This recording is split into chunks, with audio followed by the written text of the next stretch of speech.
Et c'est une location. 30 septembre, les avions d'Air Moana continuent de voler, mais pour combien de temps encore? La compagnie a besoin de 4 milliards pour se relancer. Le pays va débloquer 1 milliard, mais pose des conditions. Il y a entre 5 000 et 10 000 patentés au Fénois qui seraient utilisés comme des salariés. Cette méthode, pour éviter de payer les charges sociales, creuse un fossé dans les caisses de la CPS. Le CESEC, la 4e institution du pays, a décidé d'agir. 15 ans d'existence pour l'ADI, l'Association pour le droit à l'initiative économique. L'antenne au Fénois a été créée en 2009 et depuis, elle a accompagné plus de 16 000 porteurs de projets. Pour tirer le bilan de ces 15 années, Wendy Moukwi, la directrice de l'ADI en Polynésie, est avec nous en plateau. Sortez les mousquetons et les cordes. À la fin de ce journal, nous allons descendre en rappel des falaises de Makatea.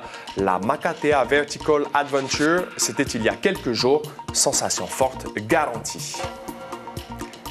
Merci d'être avec nous. C'est la grande question. Les avions d'Air Moana vont-ils continuer de décoller durant les prochains jours?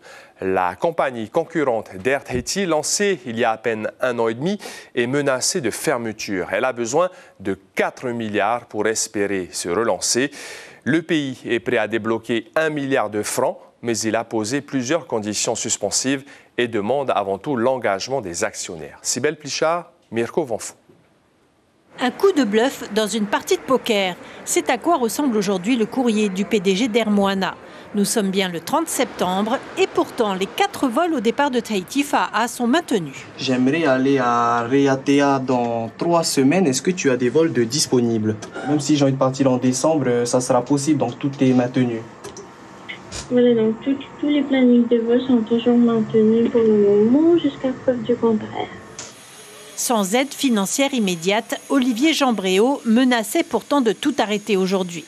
Aux îles sous le vent, l'idée d'assister peut-être au dernier jour de la compagnie ne plaît pas aux passagers. Alors je trouve que c'est dommage. Pour une fois, on a une concurrence pour Air Tahiti. Et donc, sans eux, les prix vont flamber sur Air Tahiti et donc nous ne pourrons plus rejoindre facilement nos familles. En transit entre Bora Bora et Rangiroa, ce couple de touristes ne soupçonnait pas la situation. Le personnel de bord n'a rien laissé transparaître. Vous savez que ce sont peut-être les derniers vols aujourd'hui de la compagnie? Non, du tout. Je ne savais pas, non. C'est bien dommage parce qu'il y a besoin de vols pour allier les îles et il y a besoin de plus de hubs, entre guillemets, de concurrence pour pouvoir aller à n'importe quelle heure. En décembre 2022, le pays était déjà venu en aide à la compagnie à hauteur de 100 millions de francs. 1 an plus tard, l'agrément pour une défiscalisation à hauteur de 3 milliards était accepté. En avril cette année, 250 millions ont été débloqués. Seulement aujourd'hui, le concurrent d'Air Tahiti a besoin de 4 milliards de francs, dont 1 milliard en urgence. Le pays refuse d'aller plus loin sans l'engagement des banques et des investisseurs privés. La compagnie a besoin d'aide pour obtenir la confiance des investisseurs. Le pays a besoin des garanties des investisseurs pour débloquer les aides. À ce jeu-là, il ne manquait plus que la partie de cache-cache. Ni la direction d'Air Moana, ni le ministre de l'économie n'ont souhaité communiquer aujourd'hui. Et Moïté Broderson est actuellement en mission à Paris. Les 4 policiers mis en cause pour des faits de violence sur une personne vulnérable ont été présentés à un juge d'instruction cet après-midi à 16h. Ils ont été mis en examen pour violence volontaire aggravée commise par des personnes dépositaires de l'autorité publique en réunion et sur une personne vulnérable, ainsi que pour des faits de faux, car la main courante rédigée ultérieurement n'était pas conforme à la réalité. Toutefois, ils restent libres, mais ont été placés sous contrôle judiciaire. L'enquête doit maintenant déterminer avec précision les rôles de chaque policier. C'est une méthode de plus en plus fréquente de certains chefs d'entreprise pour éviter une part des cotisations. Des patentés sont utilisés comme des salariés. La CPS estime qu'il y a entre 5 000 et 10 000 de ces emplois déguisés qui échappent aux charges sociales. Quelles sont les conséquences de ces dérives sur le marché du travail et comment y remédier? Élément de réponse avec Nicolas Suir et Jérôme Lee. Les patentés, ils décident eux-mêmes de leur couverture sociale. Ils ont l'obligation de cotiser pour la maladie, mais pas pour les accidents du travail, ni pour la retraite. Ils n'ont pas droit aux congés payés, ni aux heures supplémentaires, et ne sont pas payés en cas d'absence. Les patentés payent au minimum 8,4% de charges sociales quand un patron doit débourser 45% pour un salarié. C'est donc un manque à gagner pour la protection sociale généralisée. Il est très tentant de faire appel à un patenté pour réduire ses coûts ou remporter des appels d'offres. Quelqu'un qui donc a une partie de son personnel qui est patenté et une partie de son personnel qui est salarié a forcément des offres plus alléchantes que quelqu'un qui n'y a que des personnes qui sont salariées. Donc en fait, les entreprises qui sont vertueuses, elles se retrouvaient handicapées par rapport aux autres. Et ça, c'était un vrai souci. Aujourd'hui, tous les secteurs utilisent des patentés. Cela dépend de leur activité. Exemple avec ce tatoueur qui fait appel à un collègue 2 à 3 fois par mois.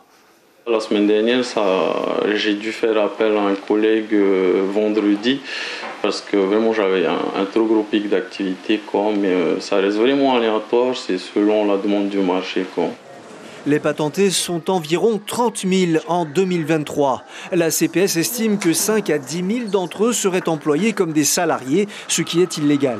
Ce phénomène s'est accentué avec l'absence d'obligation pour eux de tenir une comptabilité quand leur chiffre d'affaires annuel est inférieur à 10 millions de francs. Le CESEC propose donc un retour à un plafond de 5 millions. Pour le syndicat des patrons, il y a une peur d'embaucher. Alors cette mesure ne sera efficace qu'avec une révision du Code du travail.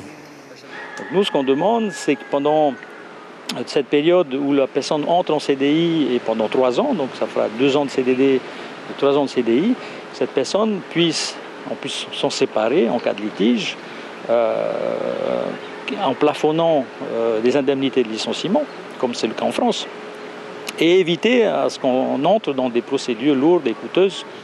Sur 637 contrôles effectués par la CPS en 2023, 66 ont donné lieu à des redressements pour emploi dissimulé. L'Association pour le droit à l'initiative économique, l'ADI, célèbre ses 15 années d'existence. L'antenne au Fénois a été créée en 2009 et depuis, elle a accompagné plus de 16 000 porteurs de projets. Pour tirer le bilan de ces 15 ans, nous recevons Wendy Moukwi, la directrice de l'ADI en Polynésie française. Bonsoir, merci d'avoir accepté notre invitation. Bonsoir. Alors, un des slogans de l'ADI, c'est « Tout le monde peut devenir entrepreneur ». Et votre raison d'exister, c'est d'accompagner des porteurs de projets, les aider dans leur financement. Vous aidez des jeunes, des femmes, des demandeurs d'emploi, des habitants aussi des zones prioritaires. Est-ce que vous avez des statistiques sur les secteurs que vous avez soutenus? Alors, principalement, on soutient beaucoup, en fait, le secteur primaire, qui constitue la plus grande part, en fait, de notre portefeuille client.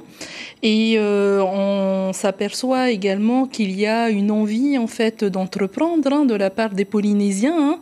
À la différence du reportage sur le CESEC, nous, on accompagne de vrais patentés, de vraies personnes qui souhaitent créer ou développer leur activité professionnelle. Et c'est un choix de vie. C'est une envie, en fait, de se lancer, d'être son propre patron et d'agir pour la société. Quand vous dites vous les accompagnez, il y a 13 antennes de l'ADI, une trentaine d'agents à peu près. Comment ça commence et quel est le cheminement? Parce qu'on peut quand même obtenir un prêt d'1,8 million maximum. C'est ça. Je pense par exemple à Materia Bessert qui a créé... Qui a une marque de textile. Voilà, qui a lancé sa marque de textile Nésia en 2014 avec l'aide de l'ADI. Il a démarré avec l'ADI et aujourd'hui il a 2 boutiques, une située au Faretoni et une autre à Taravao. Ce qui prouve une fois de plus qu'il est possible en fait de se lancer quand on est bien accompagné et bien soutenu. On appelle ça l'entrepreneuriat populaire, les micro-entreprises aussi. C'est un levier économique, selon vous, qui n'est pas suffisamment exploité en Polynésie. Pourquoi vous Tout à fait. Ça? Alors, il faut savoir que l'ADI est avant tout un puissant outil économique et il faut se baser en fait sur nous pour pouvoir développer les activités de demain. Et pourquoi en fait il est important de soutenir notre association? Parce que en fait il faut savoir que les personnes, notre public, ce sont des personnes qui sont dans une situation de très grande précarité. Ils n'ont pas forcément accès à un crédit bancaire classique professionnel pour créer leur activité professionnelle. Parce qu'ils ne peuvent pas fournir forcément les garanties. Parce qu'ils n'ont pas forcément de garantie garantie, ils n'ont pas forcément de connaissances, ils n'ont pas forcément les reins solides pour pouvoir prétendre à un prêt classique. Et aujourd'hui, l'ADI est une solution pour eux pour pouvoir se lancer en tant que chef d'entreprise. Donc, Wendy Mokoui, justement, pour avoir plus d'informations sur l'ADI et ce qu'elle propose, vous avez un événement demain au Parc Paufei. Alors, demain, nous fêtons nos 15 années d'existence en Polynésie. C'est l'occasion également de promouvoir l'entrepreneuriat populaire et de retracer nos 15 années d'existence en Polynésie française. Ce sera aussi l'occasion pour chacun d'entre vous, ceux qui souhaitent créer ou développer leur activité professionnelle, de venir à notre rencontre. Vous pouvez rencontrer des créateurs d'entreprises financées et accompagnées par l'ADI qui pourront témoigner de leur parcours et de leur expérience. Vous pouvez également rencontrer nos équipes qui seront présents et qui présenteront en fait l'activité de leur territoire. Nous aurons également sur place des stands sur la transition écologique inclusive, où des porteurs de projets de l'ADI pourront témoigner pourquoi ils ont choisi cette orientation. Et l'après-midi, il y aura des conférences débats sur 2 thèmes. Le premier thème porte sur entreprendre en Polynésie, parcours du combattant, et le second thème porte sur comment concilier l'entrepreneuriat et transition écologique. Un programme très riche, c'est donc demain au Parc Paufei à partir de 10h. Merci beaucoup. Et jusqu'à 16h. Et jusqu'à 16h. Merci beaucoup, Wendy Mokoui. Je rappelle que vous êtes directrice de l'ADI et qui célèbre donc ses 15 années d'existence en Polynésie. Voilà, j'attends, venez nombreux et venez fêter avec nous nos 15 années d'existence. Et le message est passé. Merci beaucoup. Merci. Le mois de sensibilisation au cancer du sein, Octobre Rose, débute demain. Plusieurs rendez-vous sont prévus, dont une exposition photo sur les différentes étapes du parcours de soins à travers donc 12 portraits de femmes. Les photos ont été dévoilées aujourd'hui dans le hall de l'Assemblée, puis seront exposées dans le hall du CHPF à partir du 14 octobre. On va parler de la situation du cancer en Polynésie avec notre journaliste Suliane Favnek. Bonsoir Suliane, avec vous, on fait le point sur les chiffres. Quels sont les cancers les plus fréquents au Fénois et qui sont les plus touchés? Oui, bonsoir Maroki, bonsoir à tous. Alors déjà, ce chiffre, 865 nouveaux cas de cancer par an. Et ce sont les hommes les plus concernés par rapport aux femmes. Alors quels sont les cancers les plus fréquents? Chez les hommes, c'est le cancer de la prostate. Et puis ensuite vient le cancer du poumon. Chez les femmes, c'est le cancer du sein. Et ensuite le cancer de l'utérus et du poumon également. Et il faut savoir que ce sont les cancers qui tuent le plus. L'âge moyen, en Polynésie française, chez les femmes, c'est 58 ans. Chez les hommes, c'est 68 ans. Et quand on regarde, par exemple, par rapport à l'Hexagone, on voit bien que les chiffres sont en dessous. Pourquoi? Parce que l'espérance de vie est moindre, Maroki. Quels sont les facteurs principaux du coup, Suliane? Alors les facteurs, ils sont multiples et ils vont provoquer plus ou moins des cancers différents. Le premier facteur, c'est l'hygiène de vie. L'alimentation est importante, le tabac, l'alcool, etc. Ensuite, il y a aussi le soleil, les rayons UV par exemple pour le cancer de la peau. Le nucléaire, on le sait, en particulier sur par exemple le cancer de la thyroïde ou du sein. Et puis, il y a le facteur héréditaire. Ce qui est important de noter, c'est aussi le diagnostic. Le diagnostic, Maroki, il est très important et c'est un peu là où le bas blesse en Polynésie. Si on prend par exemple le dépistage du cancer du sein, il y a seulement 40% des femmes concernées qui font une mammographie. On a un retard également sur la vaccination du papillomavirus qui provoque un cancer, qui peut provoquer en tout cas un cancer de l'utérus. On a un manque de matériel et ça, c'est pas nouveau. Il y a le TAP-scan qui est sur le Fénois mais qui doit rentrer en fonctionnement normalement en 2025. Et puis, une prévention qui est tout de même insuffisante puisqu'elle représente simplement 3% du budget de la santé marocaine. Et si on compare notre situation par rapport au reste du bassin pacifique, où se situe la Polynésie? On n'est pas mauvais élèves, en tout cas au regard du reste de la région. Quand on voit par exemple, prenons le cancer du sein qui est quand même le plus fréquent, il y a environ 100 nouveaux cas par an. Quant en Nouvelle-Calédonie, c'est 99, 96 en Australie ou encore encore 93 en Nouvelle-Zélande. Alors vous l'avez dit, Marouki, le mois d'octobre rose commence demain. Le message qui est important, c'est de faire attention à son hygiène de vie parce que cela peut minimiser de 40% les risques d'un cancer. Et avec le mois de sensibilisation d'octobre rose qui débute demain, il sera question du cancer du sein avec l'invité café, le docteur Teanini Tematahotoa, directrice de l'Institut du cancer. On vous propose désormais une immersion à couper le souffle dans la Makatea Vertical Adventure, l'événement le plus vertigineux de l'année. 250 personnes ont pris part à la 3e édition, 5 jours de découverte historique et d'escalade. Mais pour se rendre à Makatea, il a fallu prendre le bateau. Ihoetif Afana et Marcel Bono ont aussi participé à l'aventure. C'est à bord du Tahiti Nui que l'aventure commence. Une traversée obligatoire pour vivre l'expérience d'une vie. Arrivé à l'aube, le spectacle est époustouflant. Les falaises de plus de 100 mètres de hauteur et l'histoire de Makatea intriguent déjà les participants. On n'a jamais vu, en tout cas dans la société, une île comme ça. Donc c'est tout impressionnant de voir Makatea en vrai.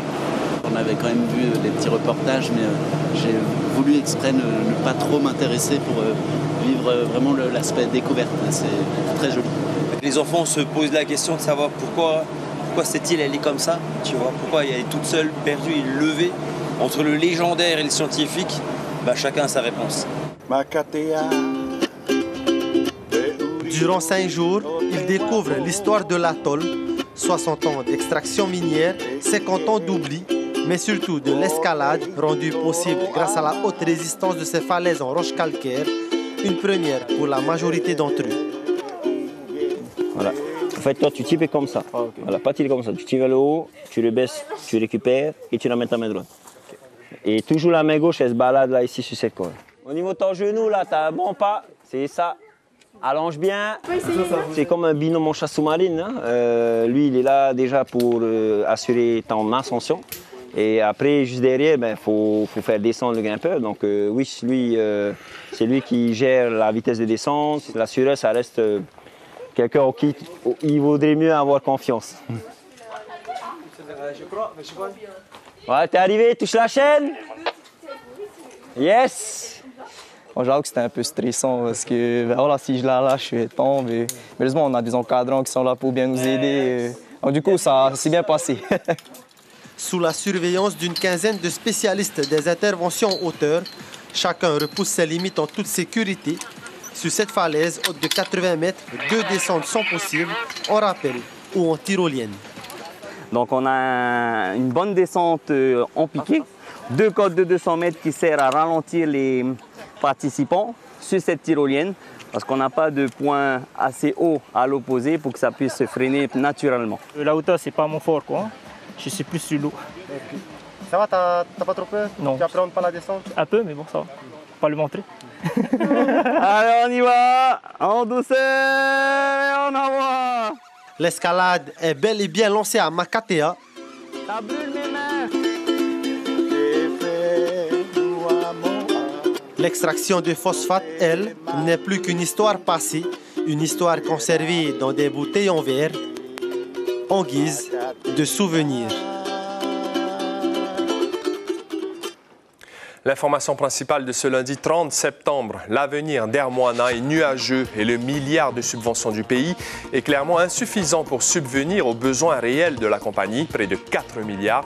Alors que l'arrêt des rotations aériennes avait été annoncé par le président d'Air Moana aujourd'hui, les 2 ATR continuent finalement de voler et les réservations sont encore possibles. Les vols se poursuivent. Pour combien de temps? Impossible d'obtenir la réponse à cette question. À la une de Tahiti Info, demain mardi, 17 représentants bleus en croisade à l'ONU. Dans votre petit écran ce soir, 2 épisodes de Blacklist, puis 2 épisodes de Hiero. C'est la fin de ce journal. Merci de votre fidélité. Passez une excellente soirée. À demain. Prenez bien soin de vous.